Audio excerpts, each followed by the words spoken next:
गांव में मंगला नाम की एक औरत अपने पति मुरारी के साथ रहती थी। मंगला और उसका पति मुरारी दोनों एक समोसे का ठेला चलाते थे। मंगला बहुत ही बढ़िया और स्वादिष्ट समोसे बनाती थी। गांव के सभी लोग मंगला के ठेले से ही समोसा लेकर खाते थे। मंगला 5 समोसे देना। मंगला दीदी 2 समोसे मुझे भी दे देना। कुछ भी कहो मंगला, ऐसे समोसे इस पूरे वीरपुर गांव में कोई नहीं बनाता। वाह वाह वाह वाह। मंगला और मुरारी दोनों मिलकर अच्छा कमा लेते थे। 590 और ये 10 रुपए, पूरे 600। सुनो, बस ऐसे ही हम पर लक्ष्मी जी की कृपा होती रहे। हमारी कमाई बहुत ही अच्छी हो रही है। सब तुम्हारे हाथों के बने समोसों का ही तो कमाल है मंगला। सुनो, कल जल्दी उठ जाना, समोसे बनाने का सामान खत्म हो रहा है। जल्दी मंडी हो आएंगे, क्योंकि टाइम पर समोसे बनाकर ठेला भी तो लगाना है।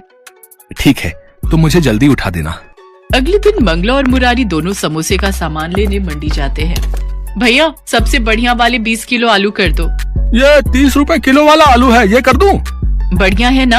और मीठा नहीं होना चाहिए आलू, ना ही खराब। ये मटर तोल दो, प्याज और बाकी हरा धनिया, हरी मिर्च। मंगला और मुरारी इसी तरह सब्जी वाले से बढ़िया सब्जी खरीदते हैं। राशन की दुकान से समोसे बनाने के लिए बढ़िया मैदा और तलने का तेल खरीद लेते हैं। मंगला और मुरारी समोसे बनाने में बहुत ही बढ़िया सामान इस्तेमाल करते थे। शायद यही वजह थी कि उनके समोसे बहुत ही ताजे और स्वादिष्ट लगते थे। मंगला की जिंदगी में सब कुछ अच्छा चल रहा था। ऐसे ही एक दिन, तुनु जी, सामान लेने मंडी नहीं चल रही क्या? अरे भूल गई, आज शहर से मेरा दोस्त रघु अपनी पत्नी के साथ आ रहा है। हाँ, मैं तो भूल ही गई। एक काम करो, सामान मैं खरीद लाती हूँ। कभी पीछे से आ जाए तो तुम तो घर पर होगे, और सामान लाना भी जरूरी है। कल ठेला कैसे लगेगा फिर? मुरारी घर पर ही रुक जाता है और मंगला सामान खरीदने चली जाती है। मंगला जब सामान खरीदकर वापस घर का लालच आ गया। कुछ दिन बाद मंगला और मुरारी जब समोसे बनाने का सामान लेने मंडी गए। क्या हुआ मंगला दीदी, आज सब्जियां नहीं खरीदनी? अभी नहीं भैया, थोड़ी देर में आती हूँ। सुनो, यहाँ आगे वाली गली में जो दुकान है वो सस्ती सब्जी देता है, उसके पास चलते हैं। मंगला, ये कैसी बातें कर रही हो? तुम रघु और उसकी पत्नी की बात मानकर सचमुच घटिया सामान खरीदने वाली हो? हाँ, तो इसमें बुराई क्या है? कब तक ऐसे टूटे फूटे पुराने घर में रहते रहेंगे? हमें भी तो शौक है नए और पक्के घर में रहने का, ढेरों पैसे कमाने का। अच्छा हुआ रघु भैया की बात मुझे समझ में आ गई, वरना मैं तो रोजाना ही लुटने वाला काम कर रही थी। मंगला, मुझे लगता है ये हम ठीक नहीं कर रहे। कहीं ऐसा ना हो इस लालच का नतीजा बुरा निकले। अभी तुम चुप रहो, मुझे सामान खरीदने दो। गया भैया, वो सस्ता वाला मैदा कौन सा है वो दिखाना जरा। सबसे सस्ता वाला दिखाना। हाँ, तेल कौन सा है खुला जो सस्ता मिल जाए?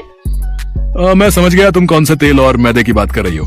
अभी रुको, मैं अंदर से लेकर आया है। दुकानदार अंदर गोदाम में से कुछ मैदे और आटे के कट्टे साथ में तेल की बोतलें लेकर आता है। भैया, इस मैदे में तो घुन लग गई है। अब सस्ती चीज लोगे तो थोड़ी बहुत खराब तो मिलेगी ही भैया। अरे कहाँ घुन लगी हुई है, अभी घर जाकर इसे अच्छे से छान लूंगी, सारे कीड़े खत्म हो जाएंगे। मंगला के मन में तो लालच आ चुका था। अब उसे ज्यादा से ज्यादा पैसे कमाने थे, इसलिए उसने मुरारी की बात को हल्के में ले लिया।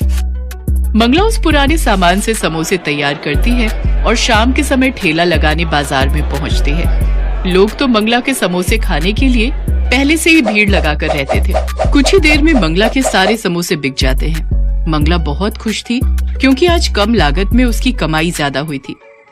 आज तो कल से भी दुगने पैसे बच गए।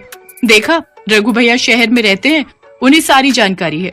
हम दोनों तो इतना महंगा सामान इस्तेमाल करके लुट रहे थे। अब देखना, मैं रोजाना ही दुगने पैसे कमाऊंगी। कल इससे भी सस्ता सामान खरीद कर लाऊंगी।